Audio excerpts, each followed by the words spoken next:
Hola, ¿cómo están? El día de hoy, con mis compañeras, vamos a exponerles sobre el sistema nervioso autónomo y a continuación voy a dejar que las siguientes expositoras se presenten. Hola, muy buenas tardes.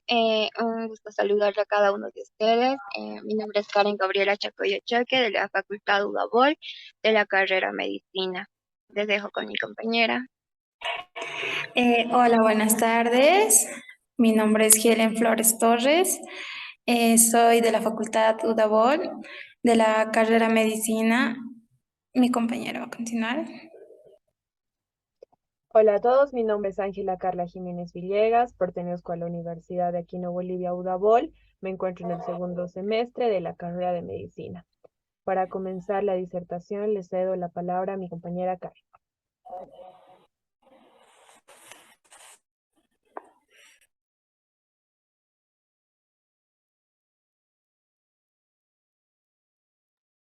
Bueno, el sistema nervioso autónomo.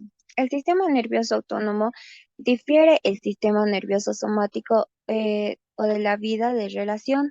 Controla los órganos destinados a la nutrición, ejerciendo la actividad que escapa casi integralmente al control de la voluntad y de la conciencia. Además, dispone de centros y vías nerviosas propias con los troncos simpáticos.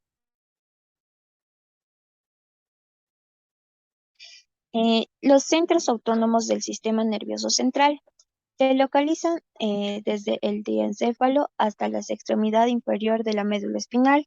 Centro autónomos del diencéfalo ubicados en el hipoblasto y en el tálamo.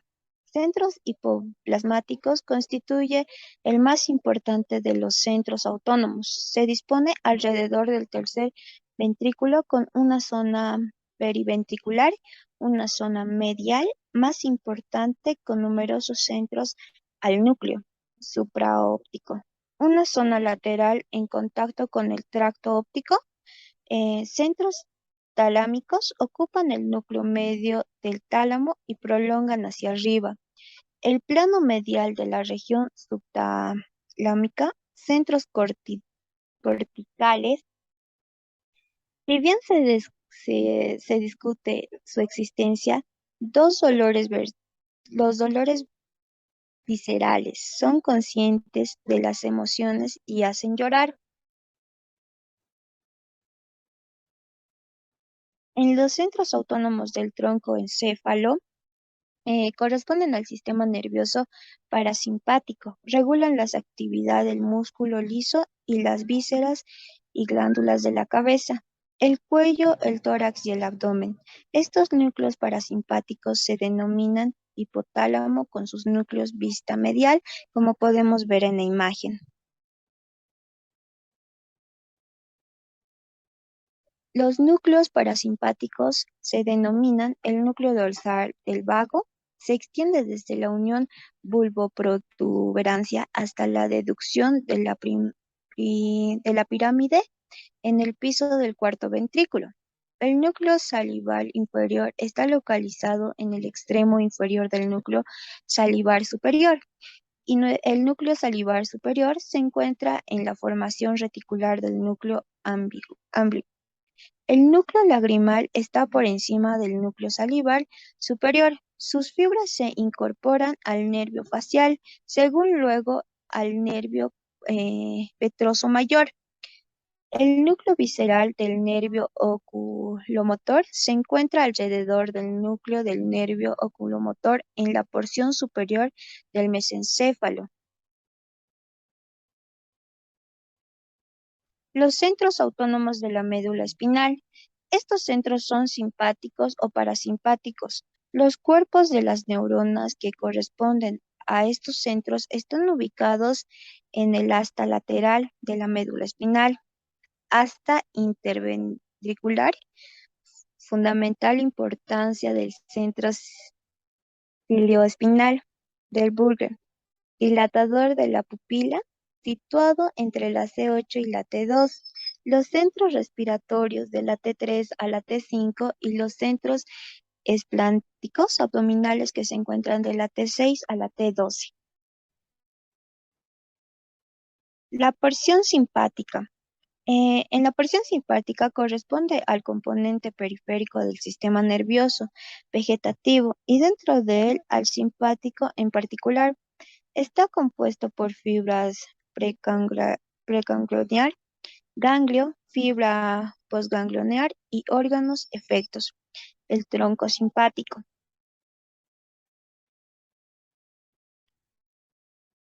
Em, las vías simpáticas eferentes, como podemos ver, está la primera neurona preganglionar, que es la mielinización, se encuentra en los centros vegetativos simpáticos de la médula espinal.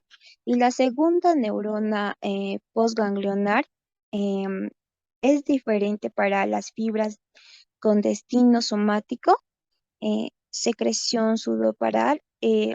Siguiente. En las vías simpáticas aferentes o sensitivas. En las vías cortas van de la víscera al ganglio periférica donde su cuerpo celular envía el impulso nervioso hacia centros de fibras motoras. Y en las vías largas llegan al tronco simpático después de haber hecho conexión en los ganglios periféricos a transvisceral el ganglio del tronco simpático, que esos llegan al nervio espinal. El tronco simpático ganglionar lateroposterior, el el nervo ganglionario situado en cada lado de la columna vertebral desde la base del cráneo hasta el coxis, sus diferentes segmentos cervicales, torácicos y lumbar y sacro, se estudian también los plexos eh, pers- periversales formados por sus ramas. El tronco simpático cervical.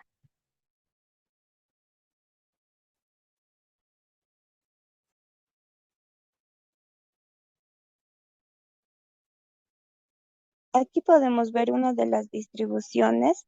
eh, Siguiente,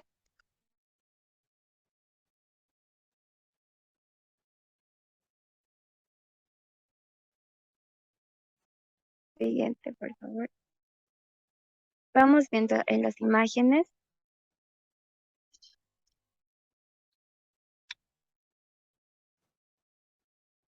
Y a continuación va a seguir mi compañera. Continuando con el tema, relaciones. Está situada en el espacio retroestileo ligeramente oblicuo hacia abajo y lateralmente. Su polo inferior excede a menudo la región hacia abajo. Está aplicada atrás contra la hoja prevertebral de la fascia cervical que lo separa de los músculos largo del cuello y recto anterior de la cabeza. Adelante de las tres primeras apófisis transversas cervicales es lateral a la pared faringea y a los tabiques sagittales posteriores y medial a la mastoides, tapizado por el vientre posterior del músculo digástrico acompaflado por la arteria occipital. Se encuentra separado de la pared anterior del espacio músculos estileos y aleta de la faringe por nervios y vasos de la región retroestilea. La distribución. Nervio carotídeo interno. Es un ramo voluminoso que llega a la arteria carótida interna y se divide para formar el plexo carótido interno. Este plexo sigue a la arteria en su trayecto intrapetroso y en el seno cavernoso. Termina por ramos periarteriales alrededor de la arteria oftálmica y ramos cerebrales de la carótida interna. Durante su trayecto, el plexo carotídeo interno da nervios carotidiopánicos. Comunicación en el plexo timpánico proviene del nervio glosofaringeo, el nervio petroso profundo que forma parte del nervio del conducto pterigoideo, la raíz simpática del ganglio ciliar para la inervación isidodilatadora y el nervio pineal para la glándula pineal. Usamos comunicantes para los nervios retroestileos. Además de los filetes directos para el nervio vago y el nervio hipogloso, el ganglio cervical superior envía el nervio yugular de Arnold para el ganglio superior del vago y un ramo para el ganglio inferior del glosofaringeo. Ramos comunicantes. Para los tres primeros nervios cervicales tenemos ramos vertebrales, ramos anteriores, ramos internos viscerales y ramos interganglionales. Los ramos comunicantes para los tres primeros posteriores por el cuerpo de la segunda y tercera vértebra cervical y hay veces por la cuarta. Los ramos anteriores para las arterias carótidas y por las ramas de la carótida externa y por último, por los glomus carótido dan origen al nervio carótido externo. Ramos internos viscerales, destinados al plexo faríngeo, a la laringe, ramos laringeo-faringeos, al esófago y finalmente al corazón. Nervio cardíaco cervical superior del simpático. Ramo interganglionar. Parte del polo inferior del ganglio cervical superior hacia el ganglio cervical medio. Y como aquí podemos ver, aquí está la vista lateral derecha esquemática de los nervios y de los vasos en el espacio retroestileo. Y también los ramos del ganglio simpático cervical superior derecho. Siguiente. Ganglio cervical medio. Situación y relación. El tronco simpático cervical es fino y vertical, se sitúa en el plano posterior de la región carótida, entre el escalaneo anterior y el largo del cuello. El ganglio medio representa la fusión de los ganglios entre C5 y C6. Es un ganglio inconstante cuando existe, se le encuentra a la altura de la arteria tiroidea inferior cerca de su arco donde cruza la cara anterior del tronco simpático. Como ahí podemos ver anterior y posterior. Siguiente. Ganglio cervical inferior. Cuando el ganglio cervical inferior está aislado, representa una forma variable, redondeada u oblongada, o semilunar de concavidad dirigida hacia arriba y lateral, abrazando la cara posterior y medial del comienzo del trayecto de la arteria vertebral.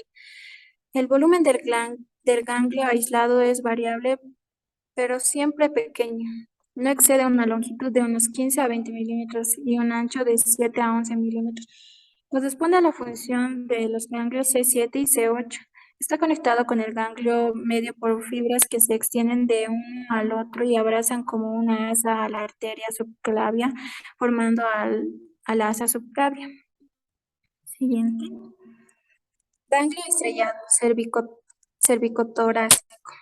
Constituye la masa común del ganglio cervical inferior y del primer ganglio torácico, que tiene la forma de un cono con base superior prolongada hacia abajo por el ramo interganglionar del simpático torácico. Numerosas conexiones que se unen entre dos ensanchamientos alrededor de la arteria vertebral que se insinúa entre ellos. El ganglio cervicotorácico debe su nombre estrellado a los ramos que se originan de él, dándole forma de estrella. Límites. Están determinados por las paredes de las fosas suprarretropleural. Relaciones a distancias. El ganglio estrellado se encuentra oculto profundamente detrás por los músculos trapecio y elevador de la escápula, como ahí podemos ver. Parte sagital para mediano derecho que pasa por la cúpula pleural. Y ahí podemos ver algunas partes de la imagen. Siguiente. Distribución. Se distinguen 4 grupos de ramos comunicantes del plexo braquial. Se disponen en un plexo superficial para las 5 raíces del plexo braquial. Se originan directamente del ganglio y un plano profundo constituido por ramos que se desprenden del nervio vertebral y determinan en cada raíz del plexo. Son constantes para C5, C6 y C7. Ramos laterales o vasculares. para la arteria subclavia y sus colaterales extendiéndose hasta la porción inicial de la arteria axilar, nervio vertebral. Es un tramo ascendente que nace del ganglio estrellado por varias raíces acompañada a la arteria vertebral en su trayecto, ramificándose y formando a su alrededor un plexo que se continúa con las ramas de la arteria. Ramos descendentes. El asa subclavia que contiene fibras de la vía iridodilatadora del ojo. Un ramo comunicante para el nervio vago y otro para el nervio frénico. El nervio cardíaco cervical inferior, filetes para el esófago y la cápsula pleural. Siguiente.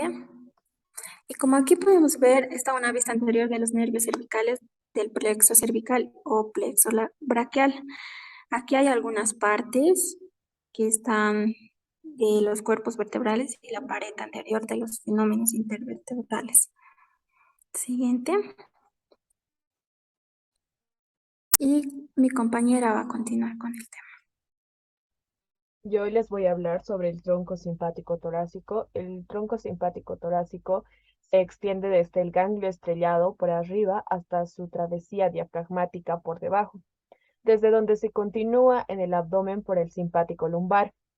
Este se presenta en forma de un cordón fino y aplanado, interrumpido en la mitad de cada vértebra por un ganglio aplanado, de forma variable. Su calibre disminuye a partir del séptimo ganglio con el origen de los nervios esplácnicos y el último ganglio torácico a menudo está fusionado con el primer ganglio lumbar. Como podemos ver aquí en la imagen, un ejemplo del tronco simpático torácico.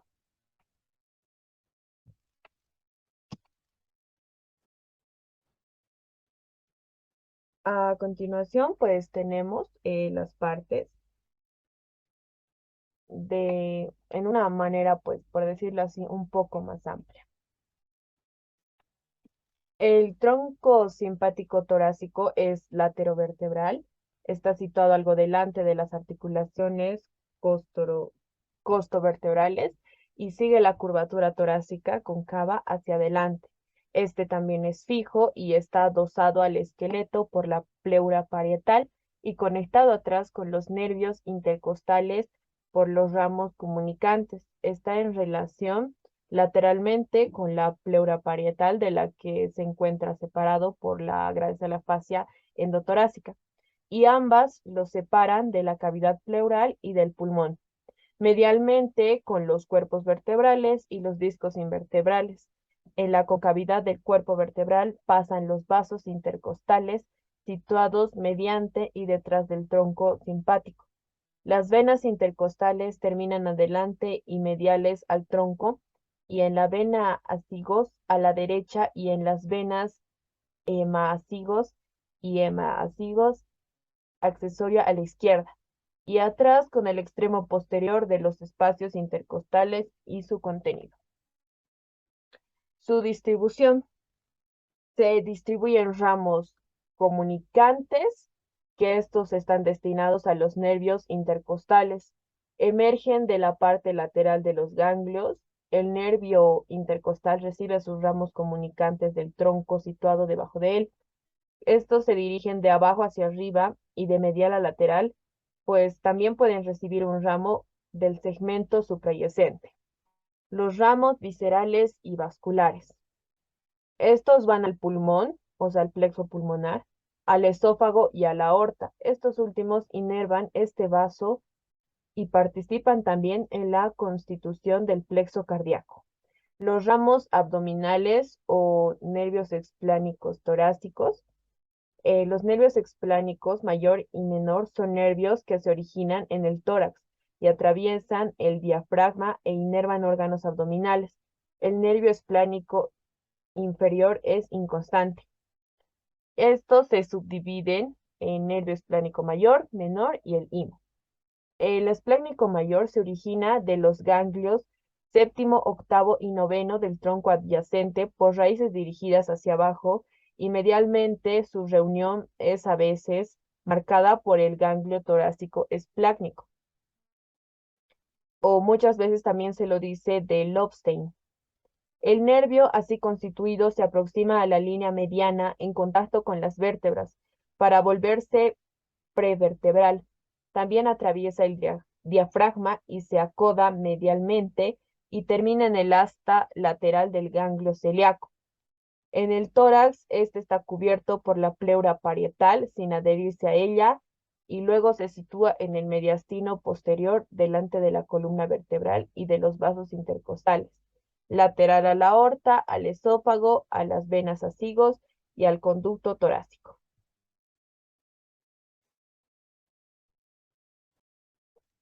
Si lo vemos desde anatomía, desde un punto de vista funcional, o como se le dice anatomía funcional, pues por los ramos comunicantes, se divide en tres ramos comunicantes intercostales, vasculares y viscerales. Los comunicantes intercostales, pues el tronco simpático torácico asegura funciones vasomotoras y pilomotoras y sudoríparas de topografía metamérica. Por los ramos vasculares, pues en la parte superior proporciona fibras que ascienden y pertenecen a la vía iridomotora, cuyo centro se encuentra en el tercer mielómero dorsal, y otras fibras destinadas al miembro superior que pasan por el ganglio estrellado. Y por los ramos viscerales proporciona al plexo celíaco fibras preganglionares y a la suprarrenal fibras también preganglionares que penetran en la glándula sin ganglio interpuesto, lo que confiere a la médula suprarrenal el valor de una fibra postganglionar de naturaleza química. En el ser vivo, el tronco simpático torácico se aborda en su parte superior para tratar ciertos síndromes vasomotores del miembro superior y en su parte inferior con vistas a la esplagnicectomía torácica o toracolumbar bilateral, antes puesta a la hipertensión arterial. El esplácnico abdominal puede ser objeto de una infiltración anestésica, esto se lo hace por vía posterolateral, o de una acción quirúrgica por vía lumbar alta, destinadas a combatir varios síndromes abdominales, por ejemplo, la pancreatitis crónica, el megacolon o las atonías, posvagotomías, etc. El tronco simpático lumbar pues se extiende desde el diafragma arriba hasta el promontorio. Este está constituido por un cordón delgado que presenta ganglios bastante voluminosos. Estos son 5, pero normalmente el primero está fusionado con el 12º torácico y el quinto con el primer ganglio sacro. Estos ganglios son fusiformes y bien individualizados. El tronco se inclina medialmente luego de su travesía diafragmática, también permanece anterolateral y sigue la lordosis lumbar, convexa hacia adelante. Transcurre entre los pilares del diafragma medialmente y adelante, y el músculo pasa lateralmente y atrás. Este está en relación atrás y medial con las vértebras y los discos invertebrales. En la concavidad del cuerpo vertebral transcurren las arterias y las venas lumbares. Atrás y lateral con la fascia que recubre al músculo iliopsoas y con el tejido de la celda lumbar que cubre esta fascia. Adelante con la vena cava inferior a la derecha y el peritoneo a la izquierda. De cada lado está la aorta por delante y medial al tronco simpático. Y el tronco simpático lumbar está cruzado por la arteria renal. En su parte inferior, ambos troncos están cruzados por los vasos ilíacos comunes. Aquí podemos ver un ejemplo de cómo están cruzados. Su distribución se distribuye en 3 tipos de ramos, que son los comunicantes del plexo lumbar, los ramos óseos, musculares y vasculares, y los viscerales. Los comunicantes del plexo lumbar están dirigidos hacia atrás y penetran en los forámenes osteofibrosos del músculo psoas para llegar al ramo anterior de los nervios lumbares. Los óseos musculares y vasculares, estos rodean la aorta y descienden por el plexo periarterial sobre vasos ilíacos. Y por último, los viscerales, que estos mayormente los estudiaremos cuando veamos los plexos viscerales. Anatomía, desde un punto de vista de anatomía funcional, pues por sus ramos comunicantes y se dividen en vasculares también. En los ramos comunicantes, el simpático lumbar proporciona fibras vegetativas a los nervios de la pared abdominal y sobre todo del plano anteromedial del miembro inferior, por el nervio femoral y el nervio obturador. Por sus ramos vasculares comanda la vasomotricidad del miembro inferior y la pelvis. En el ser vivo se han practicado la infiltración anestésica por vía posterolateral o la sección quirúrgica por vía lumbar posteromedial, que esencialmente son para mejorar la circulación venosa y sobre todo arterial del miembro inferior correspondiente. Los plexos prevertebrales son conjuntos nerviosos vegetativos, a veces enriquecidos por fibras somáticas en los cuales los dos sistemas simpático y parasimpático se reúnen y se entremezclan para dar origen a los nervios viscerales propiamente dichos que acompañan en general a las arterias viscerales. Estos plexos se encuentran en toda la extensión del cuello y del tronco y corresponden a todos los órganos de la vida vegetativa. Por eso se describirán con los órganos correspondientes, el plexo faríngeo, el plexo cardíaco y el pulmonar. El plexo celíaco solar es una formación impar, mediana y paramediana que está organizada alrededor de la aorta abdominal, que comprende 6 ganglios nerviosos, ramos aferentes y eferentes ganglios. Hay 3 de cada lado, que son los ganglios celíacos, los mesentéricos superiores y los ganglios aórticos renales. El plexo hipogástrico superior es una lámina aplanada formada por ramas paralelas y adosadas, a veces fenestrada y organizada en un plexo extendido o plexo interiliaco. Desciende adelante y luego a la derecha de la aorta. Es un nervio derecho, impar y paramediano que está constituido por ramos preaórticos precedentes del plexo cefálico, por filetes originados del plexo mesentérico inferior y por ramos viscerales nacidos en los ganglios lumbares. Este es retroperitoneal y es ligeramente oblicuo a la derecha. Este también cruza la arteria ilíaca común izquierda y la vena ilíaca común. A veces está oculto medialmente por la raíz primaria mediana del mesocolon sigmoide. El nervio presacro, que da solo algunas colaterales en el mesocolon sigmoide, termina por bifurcación en 2 nervios hipogástricos, derecho e izquierdo, que separan en ángulo agudo, algo por debajo del promontorio. Estos pasan por detrás y a los lados del recto o de la vagina y el recto, bajo el peritoneo de los canales laterorrenales y terminan cada uno de ellos en el plexo hipogástrico inferior correspondiente. El plexo hipogástrico inferior. Existe uno a la derecha y otro a la izquierda, situados a ambos lados de la parte baja de la ampolla rectal. Es una lámina nerviosa que es fenestrada e irregular, que está orientada en sentido anteroposterior con una cara posterolateral o parietal y una cara anteromedial o visceral. Esta lámina es aproximadamente cuadrilátera con bordes irregulares, erizada por numerosos ramos. El plexo hipogástrico inferior constituye la armazón de las formaciones conjuntivo-nerviosas que están dispuestas en sentido sagital en el fondo de la pelvis. Este también está situado por encima del músculo elevador del ano, que sería el espacio pelvirrectal superior a los lados de las vísceras pelvianas. Y aquí podemos ver una imagen más aclaradora que nos da dónde está cada parte. El sistema simpático cefálico. El sistema simpático participa en la inervación vegetativa de la cabeza, vasomotricidad de los vasos encefálicos, inervación del iris, de las mucosas nasal, bucal y faringea, en la inervación de las glándulas salivales.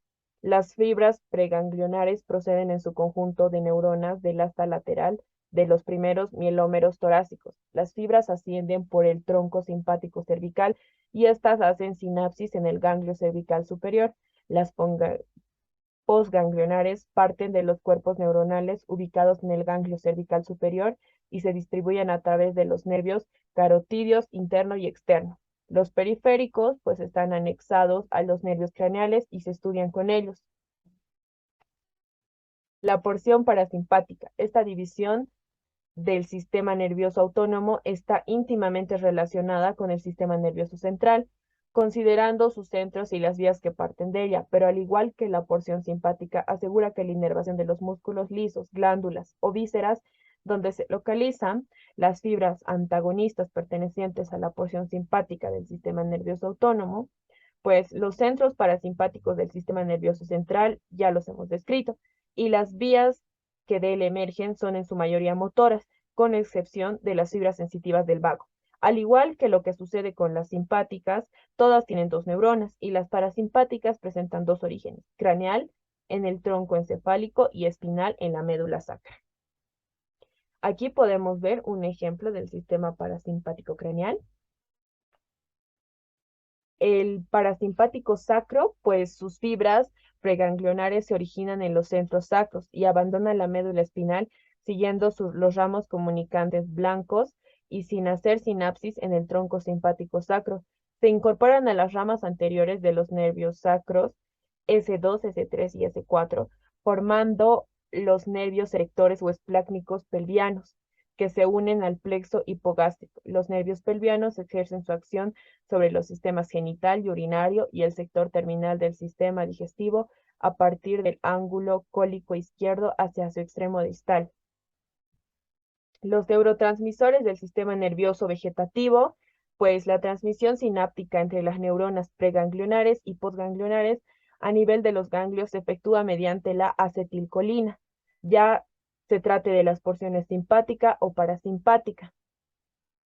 Para la porción simpática, el neurotransmisor es la noradrenalina, mientras que la parasimpática es la acetilcolina. En los efectores se requieren que de adrenalina o andronoceptivos se distinguen dos tipos de receptores, A y B, y estas nociones generales comprenden excepciones. Las fibras simpáticas y posganglionares de ciertas glándulas sudoríparas y las de los vasos musculares tienen por transmisor químico a la acetilcolina y por su parte en los efectores que requieren la acetilcolina se observan dos tipos de receptores, los nicotínicos y los muscarínicos. Pues hemos sacado nuestra bibliografía del libro de Anatomía Humana de Latarjet y Ruiz Liard de la cuarta edición del tomo 1. Muchas gracias por su atención. No se olviden darnos un like que la verdad nos va a ayudar bastante y esperemos que les haya gustado. Gracias.